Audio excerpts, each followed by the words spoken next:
Okay, so filing method to find unknown frequency की continuation है fourth application of beat.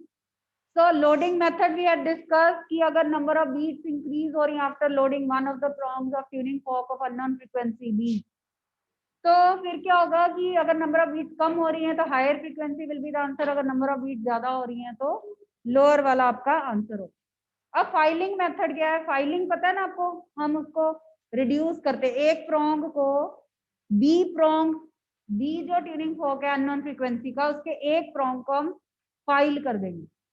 File कर देंगे, उसका मास कम हो गया प्रोंग का, ठीक है, उसकी फ्रीक्वेंसी अब ज्यादा हो जाएगी, उसको लाइट कर देंगे बाय फाइलिंग इट. तो एक प्रोंग को जब हम फाइल करेंगे, then again two tuning forks will be sounded together. अब अगर नंबर ऑफ बीट्स कम हो रही हैं पहले से, तो आपका कम वाला आंसर है, आप डायरेक्टली प्रोपोर्शनल हो. और अगर नंबर ऑफ बीट्स पहले से ज्यादा हो रही हैं तो आपका आंसर हायर फ्रीक्वेंसी वाला.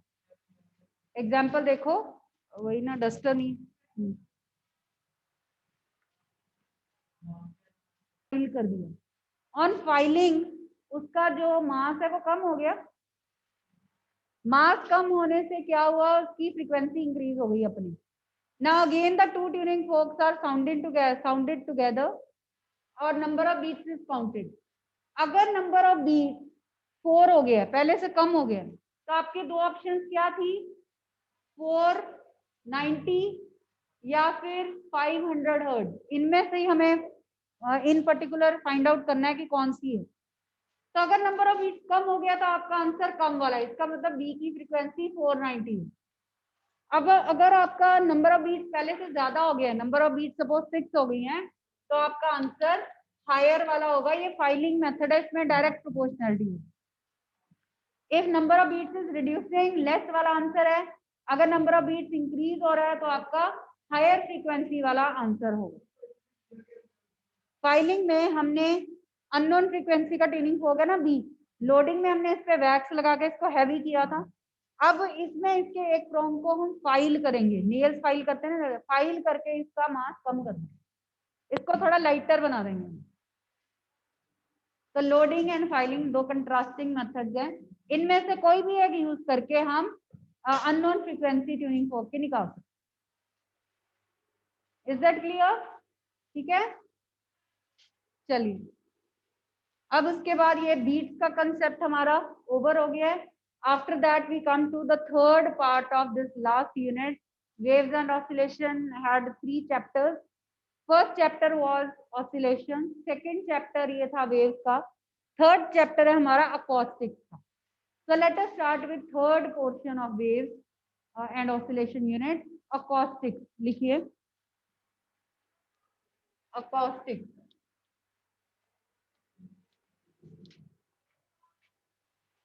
पहले भी बताया था मैंने, अकॉस्टिक्स क्या होता है, branch of physics that deals with design of concert halls and auditoria keeping in view the sound requirement. ठीक है, जब कॉन्सर्ट्स होते हैं साउंड हॉल में, फंक्शंस होते हैं ऑडिटोरियम्स में, वहां साउंड रिक्वायरमेंट का ध्यान रखना पड़ता है कि साउंड क्वालिटी अच्छी हो. तो that branch that deals with these things that is called acoustics. लिखिए definition acoustics, the branch of physics, the branch of physics that deals with design of branch of physics that deals with the design of auditoria and concert halls, auditoria and concert halls, keeping in view the sound requirements, keeping in view the sound requirements. ठीक है, keeping in view the sound requirement. तो हमने इसी में music और noise को start किया था. तो आगे हमने म्यूजिकल साउंड की 3 कैरेक्टरिस्टिक्स के नेम्स लिखे थे, अब उनको डिटेल में. तो कैरेक्टरिस्टिक्स ऑफ म्यूजिकल साउंड.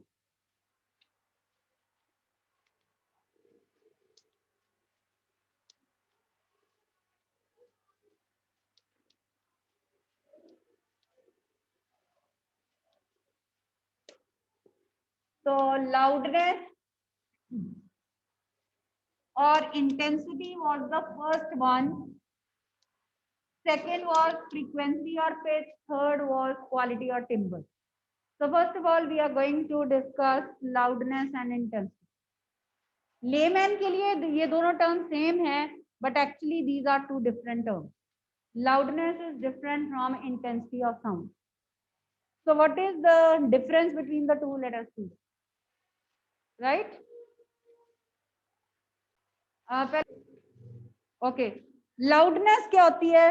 पता ही आपको कि sound कितनी loud है, उसकी मतलब loudness आपको कितनी सुन रही है या कितनी feeble sound है, उसका मतलब है. ठीक है. तो it is defined as amount of sound falling in the ear. लिखिए definition. Loudness is defined as the amount of sound falling in the ear. Amount of sound falling in the ear, that is called loudness.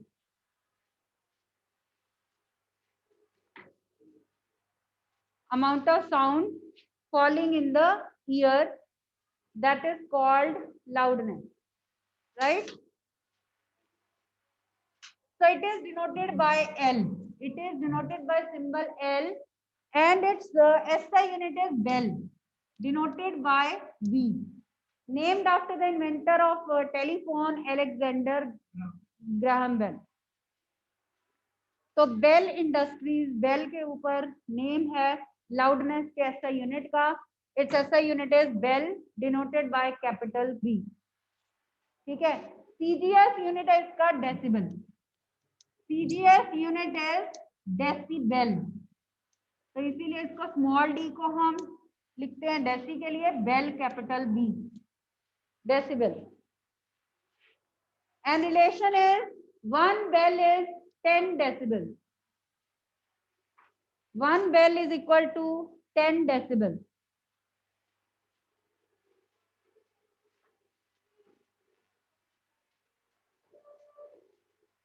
One 120 decibel की जो loudness की जो sound होगी वो painful threshold होती है. ठीक है. That is very painful for the year. 120 decibel. तो उसको आप पेनफुल थ्रेशोल्ड कह सकते हो. थ्रेशोल्ड मतलब अपर लिमिट.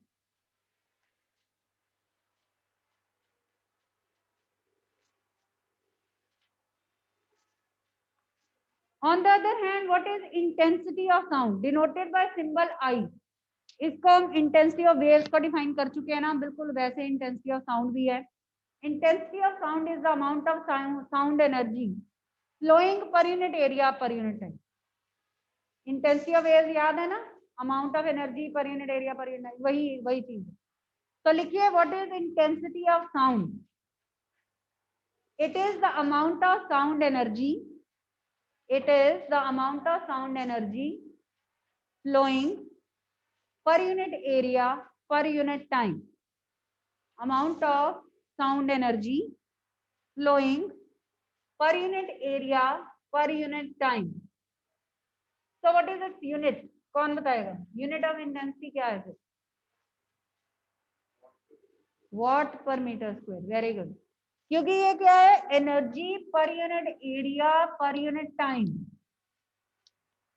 Energy का unit है joule, एरिया का ए, टाइम का सेकंड. जॉल पर सेकंड क्या है?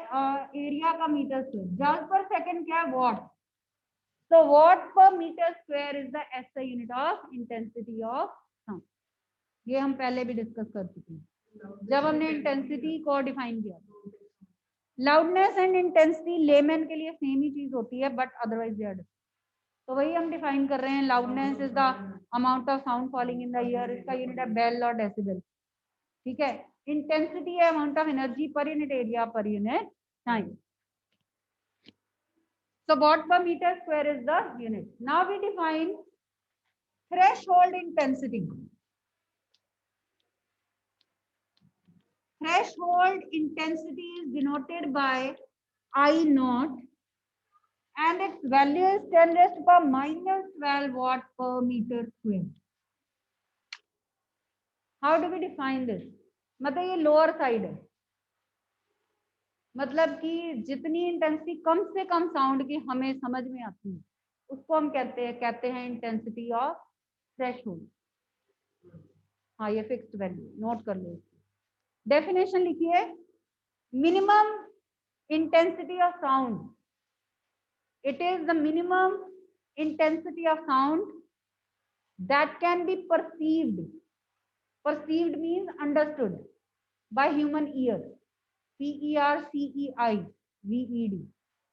Minimum intensity of sound that can be perceived by human ear. That is called intensity of threshold or threshold intensity.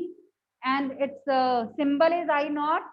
Value is 10 raised to the minus 12 watt per meter square. This is the value.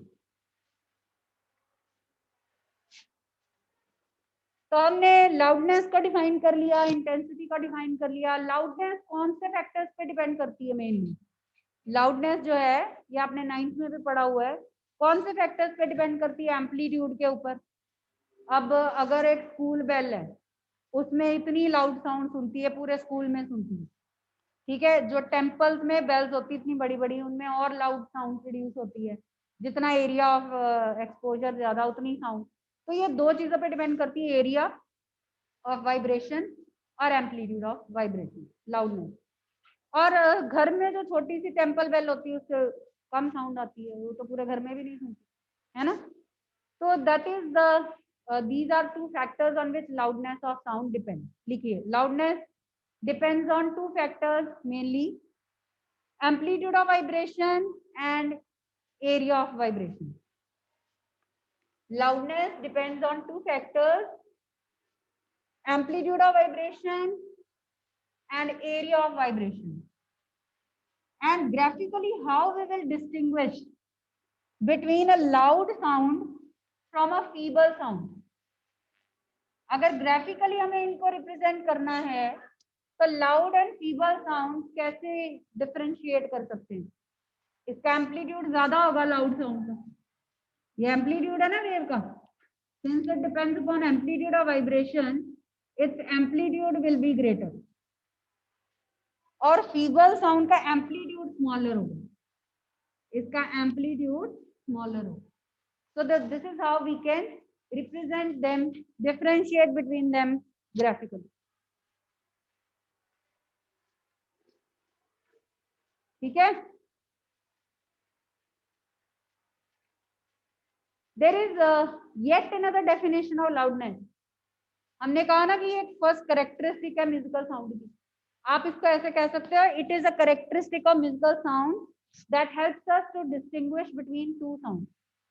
दो आवाजें सुन रही हैं हमें, हम ये distinguish करना चाहते हैं कि ये अलग हैं, किसकी साउंड एक अलग है दूसरी अलग है, उनमें डिफरेंशिएट करना है। तो कौन सी चीज पहले हम चेक करते हैं? हम पहले लाउडनेस चेक करते हैं। हम कहते हैं कि एक साउंड लाउड आ रही है, एक फीबल आ रही है। Yes, there are two different sound. So this is the first characteristic of musical sound that helps us to distinguish between two sound. तो ये भी डेफिनेशन हो सकती है, ठीक है। लाउडनेस क्या है? It is that characteristic of musical sound that helps us to distinguish between two sound, right. अब इन दोनों में रिलेशन क्या है? Loudness and intensity, they are related to each other through a law, Weber Fechner law.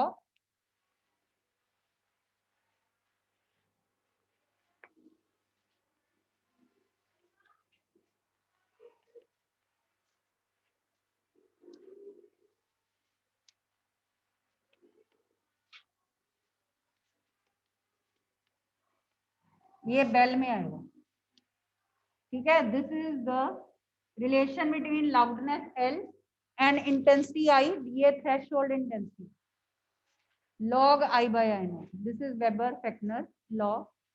This is the relationship. Note कर लो, this is the relation between the two.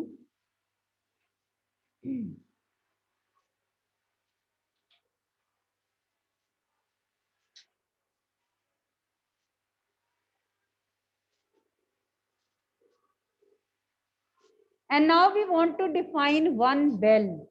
One bell SI unit of loudness को कैसे define करेंगे using this, let us see that. पहले उसके लिए हम mathematics कुछ solve कर लें। अगर हमारी given intensity of sound is 10 times the threshold of intensity, अगर आई 10 टाइम्स हो आई नॉट के, मिनिमम इंटेंसिटी के 10 टाइम्स हो, पुट करते हैं, लाउडनेस होगी log 10 I naught over I naught. What is log 10? 1 what 1 bell. तो 1 बेल तब आएगी लाउडनेस जब हमारी intensity, given intensity of sound is 10 times the threshold of intensity. ठीक है, इसको आप थ्रेशोल्ड ऑफ हियरिंग भी कह सकते हैं। Threshold intensity is also called threshold of hearing. एक होता है परसिस्टेंस ऑफ हियरिंग, एक होता है threshold of hearing. This is threshold of hearing. Persistence of hearing आपको पता ही है 1/10 ऑफ अ सेकेंड, जो इको फॉर्मेशन के लिए कम से कम चाहिए होता है, minimum time gap between two sounds to be heard separately. ठीक है, वो 1/10 ऑफ अ सेकेंड है। ये है थ्रेशोल्ड ऑफ हियरिंग। तो लिखिए definition, loudness is said to be 1 bell. Loudness is, ये हम 1 बेल को डिफाइन कर रहे हैं। Loudness is said to be 1 bell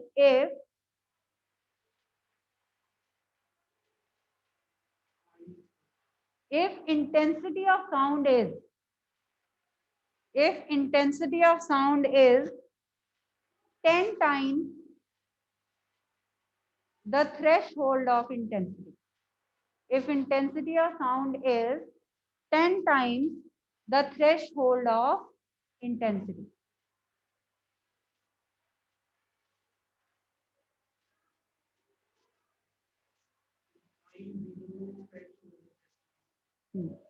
I not.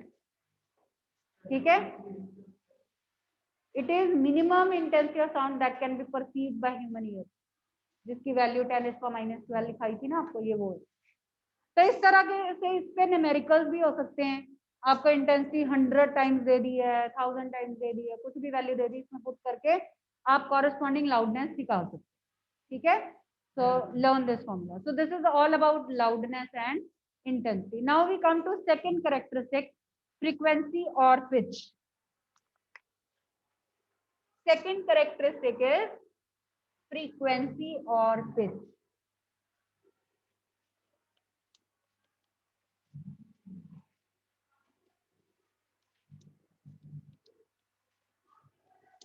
अब frequency and pitch are one and the same thing, ये एक ही चीज है। और फ्रीक्वेंसी आप डिफाइन कर चुके हो। नॉर्मली क्या होती है frequency? Number of waves produced in 1 second. Number of waves produced in 1 second is called frequency of a source of sound.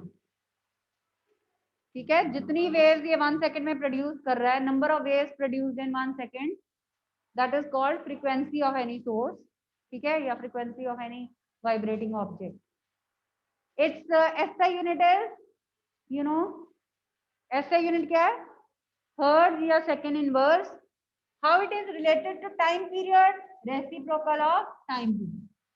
Hertz is SI unit of frequency, तो नंबर ऑफ वेव्स पे depend करता है। बाकी हमने देख लिया standing waves में frequency किस पे डिपेंड करती है? लेंथ ऑफ एयर कॉलम पे डिपेंड करती है, लेंथ ऑफ स्ट्रिंग पे, लेंथ मतलब distance from where we pluck the string, उस पे डिपेंड करती है। So these are the factors on which the frequency depend. हमने ये भी देखा फ्रीक्वेंसी ऑफ सोनोमीटर का ये फॉर्मूला था ना, frequency of transverse waves produced in a string, मतलब सोनोमीटर वायर, वो ये है T tension in the string पे भी डिपेंड करती है। ठीक है, लेंथ पे तो डिपेंड कर ही रही है। तो ये कुछ फैक्टर्स हैं जिन पे फ्रीक्वेंसी डिपेंड कर सकती है। अगर हम ट्रांसवर्स वेव्स की बात कर रहे हैं, उसमें ये टेंशन इन द स्ट्रिंग पे डिपेंड करती है, रेजोनेंट लेंथ पे डिपेंड करती है। ये आज हम करेंगे एक्सपेरिमेंट, ग्रुप 1 का एक्सपेरिमेंट। आज प्रैक्टिकल डे है ना, फिर से ग्रुप 1 का, तो हमने सोनोमीटर का एक्सपेरिमेंट करना है आज, दैट इज एंटायरली न्यू। और अगर हम लॉन्गिट्यूडनल वेव्स की बात करते हैं, तो उसमें एयर कॉलम की vibration, length of air column पे डिपेंड करती है। So there are so many factors on which it depends.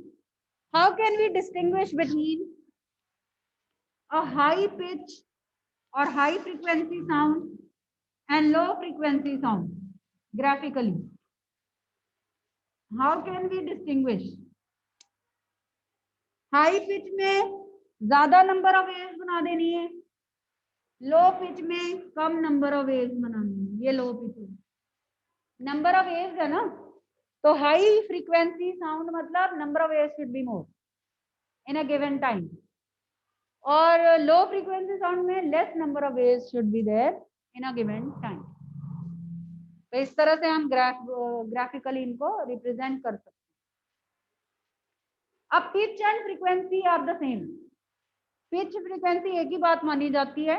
वैसे हम पिच को इस तरह से भी डिफाइन करते हैं. It is defined as sharpness of sound, shrillness of sound. It refers to the sharpness of sound और shrillness of sound. ठीक है, ऐसे भी डिफाइन करते हैं. तो पिच और फ्रीक्वेंसी एक ही बात है. बाकी आप कॉमन एग्जांपल्स लेते हो. Frequency of voice of adult that is less than that of children, frequency of voice of girls that is more than that of boys. ये एग्जांपल आप 9th में करते आ रहे. ठीक है, ये एग्जांपल्स हो गए. थर्ड कैरेक्टरिस्टिक इज क्वालिटी और टिम्बर. इसमें कोई मैथमेटिकल एक्सप्रेशन नहीं है, बस यही है.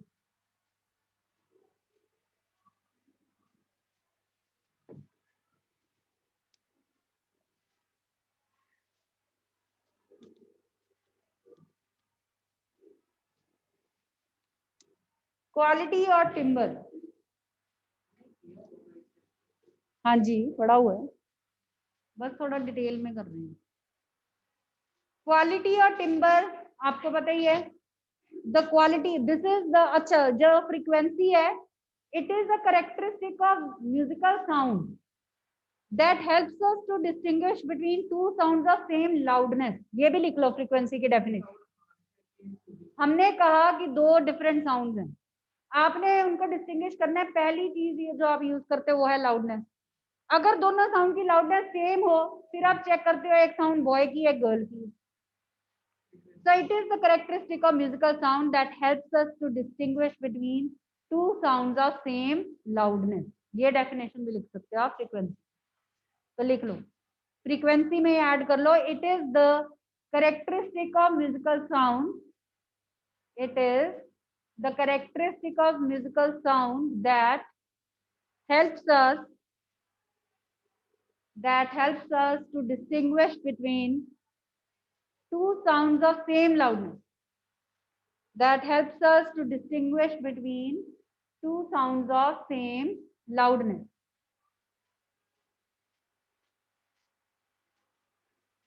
Two sounds of same loudness. अब थर्ड पे आओ, quality. It is that characteristic of musical sound that helps us to distinguish between two sounds of same loudness and same frequency. अब दोनों साउंड सेम लाउड भी हैं, दोनों sound girls की भी हैं. अब कैसे उनमें डिस्टिंग्विश करें? एक जो है उसकी क्वालिटी, हर पर्सन की क्वालिटी ऑफ साउंड डिफरेंट होती है. इसीलिए बिना फोन पे देखे, बिना देखे आपको पता चल जाता है कौन बोल. ठीक है, identifying, recognising a friend on telephone without seeing him और her, that is because of different quality of sound. तो लिख लीजिए इसकी डेफिनेशन, ऐसा और कोई डेफिनेशन नहीं है. It is the characteristic of musical sound that helps us to distinguish. It's the characteristic of musical sound that helps us to distinguish between two sounds of same loudness and same frequency. Two sounds of same loudness and same frequency. तो ये third characteristic फिर तब काम आती है, because quality of sound of each person and each musical instrument is different.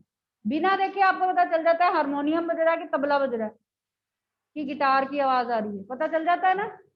तो क्योंकि हर instrument की क्वालिटी ऑफ साउंड भी different. So identifying a friend on telephone without seeing him or her, that is also because of different quality of sound. Further, ये भी आपको पता है, that quality is considered to be rich, that contains all the harmonics, and that quality is considered to be poor, in which there are some harmonics missing.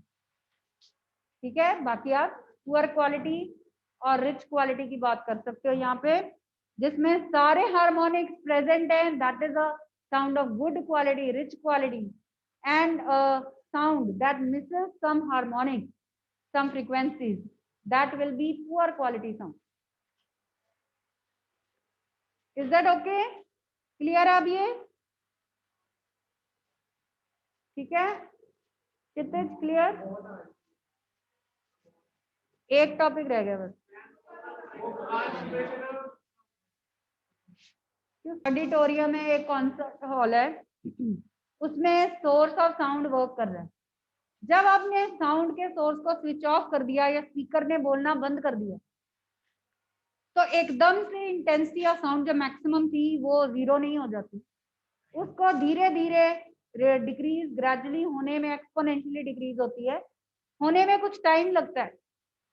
So it has been found that after the source of sound has been switched off, the time during which intensity of sound reduces to 1 millionth of its maximum value. जितने time में 1 millionth तक fall करती है ना, उस time को रेवर्बरेशन time माना गया. अब स्पीच के लिए रेवर्बरेशन टाइम जो है वो 0.5 सेकेंड का बहुत है. म्यूजिक के लिए रेवर्बरेशन टाइम 1 से 1.5 सेकेंड का ठीक है. और जो ताजमहल है, जैसे ताजमहल का कर्व्ड हॉल है, इस तरह के हॉल में यूजुअली रेवर्बरेशन 5 इतना लॉन्ग भी होता है, 25 सेकेंड का भी होता है. रेवर्बरेशन टाइम, हम ये नहीं कहते कि एकदम से हमने सोर्स ऑफ साउंड बंद किया वो साथ ही बंद हो जाए, बिल्कुल इंटेंसिटी जीरो हो जाए, उससे साउंड का डल इफेक्ट आएगा.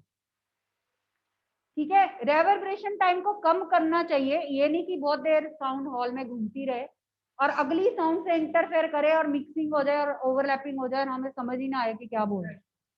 पर ये है कि reverberation time should be minimize, but not, it should not be reduce to zero. वो उससे फिर डल इफेक्ट आएगा, साउंड का डेड इफेक्ट आएगा.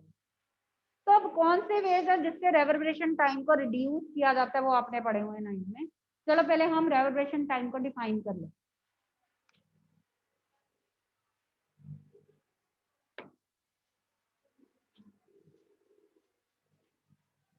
Reverberation time denoted by tau.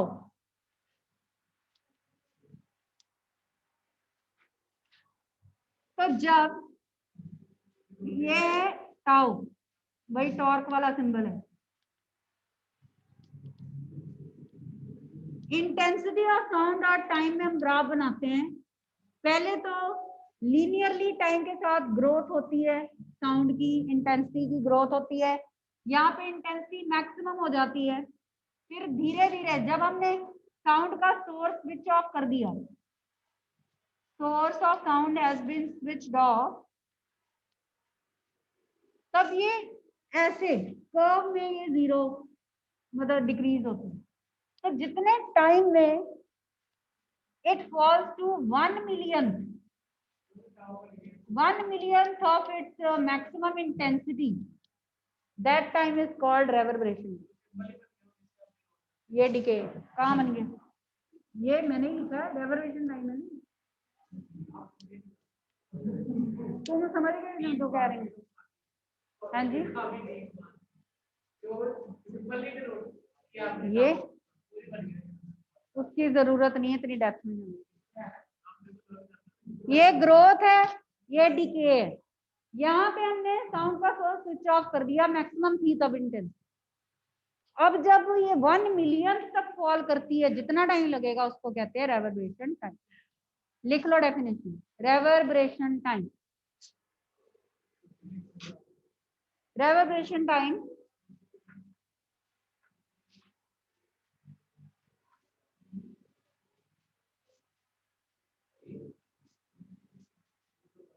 it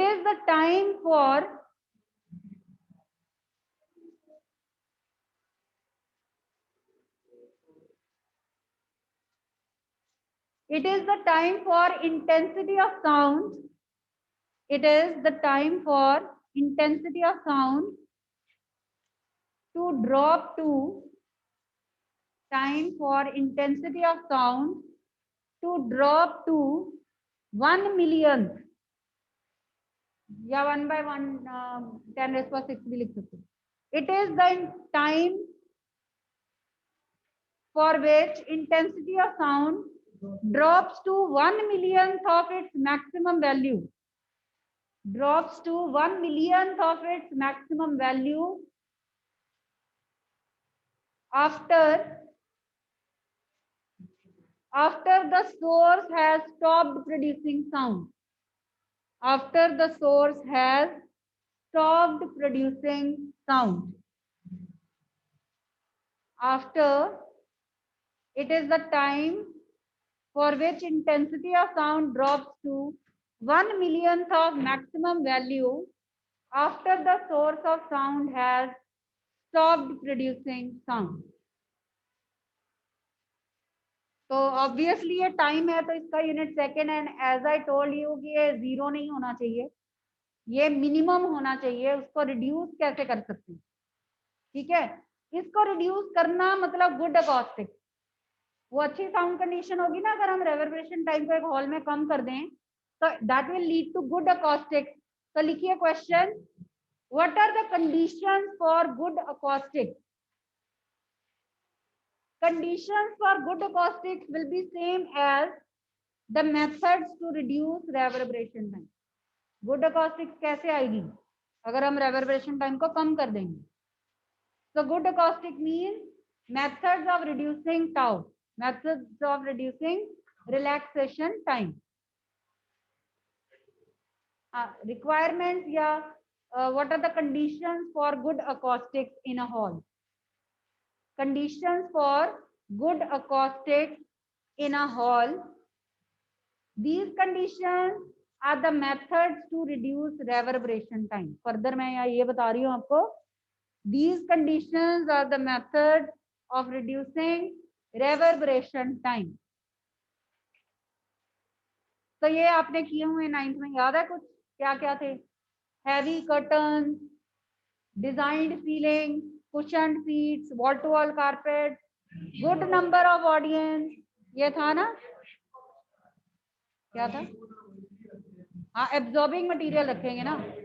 तो इसलिए रेवर्बरेशन टाइम को कम करने के लिए एब्जॉर्बिंग मटेरियल ज्यादा से ज्यादा आप देखते हो कॉन्सर्ट हॉल में, ऑडिटोरियम में कुशन्ड सीट्स होती हैं, डिजाइंड सीलिंग्स होती हैं, वॉल टू वॉल कारपेट होते हैं, हैवी कर्टन्स होते हैं, गुड नंबर ऑफ ऑडियंस से और भी साउंड अच्छी आती है. ठीक है, so these are the conditions for good acoustic. लिख लो, heavy curtain,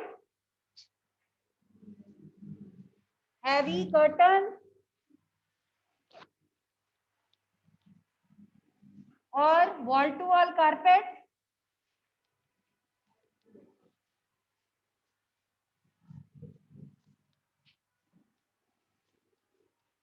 cushioned seat,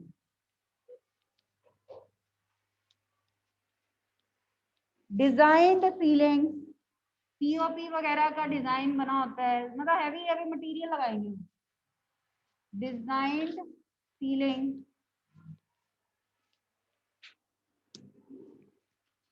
good number of audience,